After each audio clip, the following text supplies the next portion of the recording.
situation in South Sudan. Kenyan troops from South Sudan, and we are saying that withdrawal of troops from South Sudan points to a deeper problem in our country.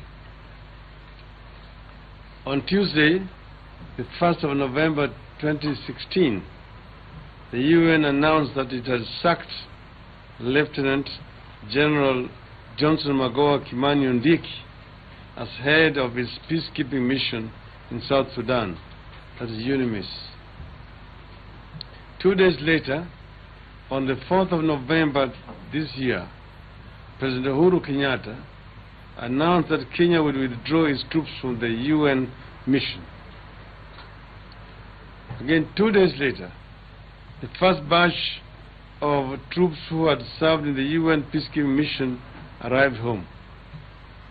This is 2 days ago. Today, the media reports indicate that the country has now told off the UN Secretary General Ban Ki-moon over the South Sudan mission. A UN inquiry had accused the UNMISS of failing to respond to an attack on a Juba hotel during fighting in July. The UN report concluded that the July attacks on a civilian compound and a site that houses UN staff was due to lack of leadership on the part of key senior mission personnel, and it culminated in a chaotic and ineffective response to the violence, and lives were lost. On the surface, it would look like Kenya is acting tough and the Commander-in-Chief, that is President Uhuru Kenyatta, is in charge and on top of things. On the contrary, these developments are greatly troubling as they point to a severe system failure and acts of unilateralism that endanger our constitution while at the same time undermine our global standing. As a country, we take the utmost pride in our soldiers. They are our first line of defense. Many times they have been our best ambassadors on the global stage, particularly through professional work rendered to the international community through UN peacekeeping missions. Our troops have served with dignity in key UN peacekeeping missions, among them the East Timor and Sierra Leone. We take extremely seriously any actions that amount to questioning the professionalism of our soldiers, because we know how professional they have been on the UN missions.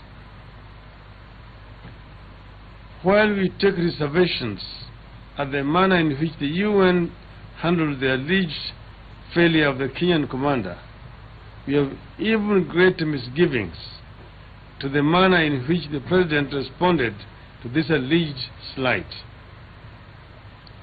Even with our unquestionable pride in our men and women in uniform, our President could have acted better in defense of the pride of our soldiers and our country. The manner in which the President has handled this particular incident and the unnecessary diplomatic row he is opening with the international community through the UN is regrettable. Kenya has always stood for the working in harmony with regional and global bodies in the interest of peace and security across the globe. It is part of our long-standing foreign policy to engage and work with the international community through established channels, particularly the UN. In turn, the international community has stood with us in our hours of need, like during the terror attacks and in the post-election violence of 2007-08. The unilateral decision by the President to withdraw troops from the UN mission in South Sudan and the further announcement that Kenya will discontinue its contribution of troops to the proposed regional protection force go against our established policy of engaging with the world, and particularly when we all know what is still happening right now in southern Sudan, which is one of our immediate neighbors. These actions by the President are ill-advised. It is not clear whether he was acting on advice of the National Security Council or on his own, driven by anger. In this action, we see the President, who has been displaying strange acts of rage and anger locally, taking this to the global stage, making decisions based on anger and emotion to the possible grave damage to Kenya. Incidentally, the Ministry of Foreign Affairs has said the President has a right to be angry and that he was mad at the treatment of his soldiers. This is wrong. We can't lead the country and engage the global community guided by anger and madness.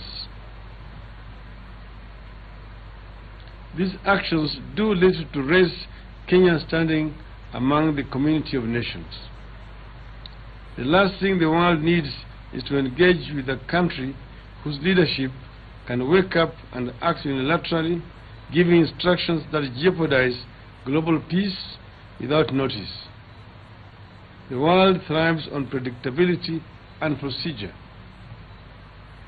It is cheap of the government to claim, as it is doing, that some people were not happy with an African commander at the helm of the UN force. Kenya has commanded UN troops before, to the great acclaim by the UN itself. The South Sudan mission was certainly not the first, and we are sure will not be the last, if the President used right procedures and tone to engage and raise issues with the world. It has never been our policy to retreat from the world. We have gained our space on the global stage by engaging with the world.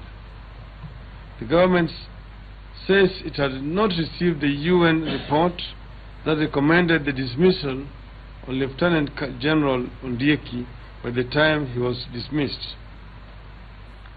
The government also says the UN team that was picked to investigate the incident did not give the Kenyan commander a chance to defend himself against the allegations.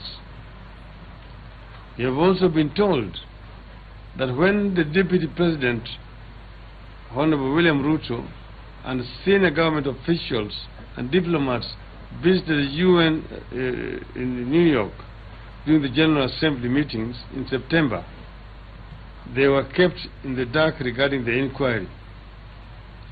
These revelations are in themselves manifestations of something wrong and something failing with our engagement with the international community.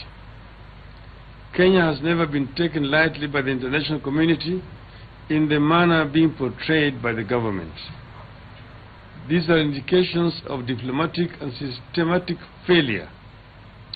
Kenyans deserve full disclosure. We have concerns beyond the manner of our engagement with the international community. We are a country governed by the Constitution. We are not an oligarchy, and we are not a failed state.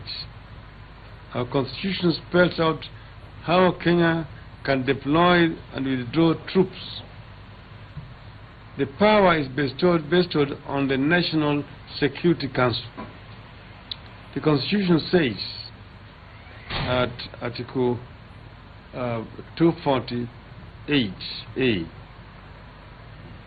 that the Council may, with the approval of Parliament, A, deploy national forces outside Kenya for 1, regional or international peace support operations, among other things. It is not clear whether these procedures were followed. Parliament was certainly not involved. Unilateral actions by the President are usually the first pointers to intentions to overrun the Constitution. He institutes personal rule and take a country to a dictatorship and a rule by decree. It must not be allowed to happen. End of statement. Thank you. Yes, Jungu. Thank you very much. My question is, at the time that this was happening in July, we are all aware that Kenyan soldiers are not even based in Juba. They are based in the Sector 4, where there is a lot of civil strife. And the soldier, the Lieutenant General who is leading this group, is assisted by a Chinese, and the person right on top is a Danish woman. At the time of this conflict, she was not there. She couldn't be reached according to the soldiers. And secondly, the Chinese could not, whose troops are right in Juba.